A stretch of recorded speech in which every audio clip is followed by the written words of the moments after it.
ওয়ালাইকুম সালাম। জি আপু, নাম কি? নাম তো সুহানা। আপু, কেন আসছিলেন এই প্রতিবেদন বা মিডিয়ার সামনে?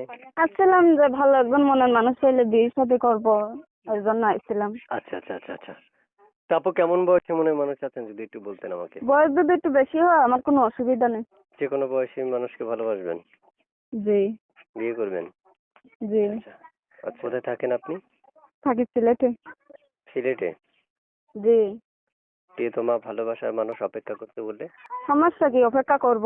যদি যদি বলে যে বিয়ে করব আমার জন্য অপেক্ষা করেন, আমি অপেক্ষা করব। আচ্ছা, নাম কি আপনার? আমার নাম সুহানা। সোহানা। সোহানা আপুর বাসায় কে কে থাকে? বাসায় আছে, আম্মু আছে, ছোট ভাই আছে, আমি আছি। করেন কি আপনি? কাজ করি, সেলাই মেশিন এর কাজ। সেলাই মেশিনে কাজ করেন? আচ্ছা আচ্ছা আচ্ছা, বুঝতে পারছি। আগে পরে বিয়ে শাদী হয়েছে? না, বিয়ে শাদী হইলে তার প্রতিবেদনের সামনে আসতাম না।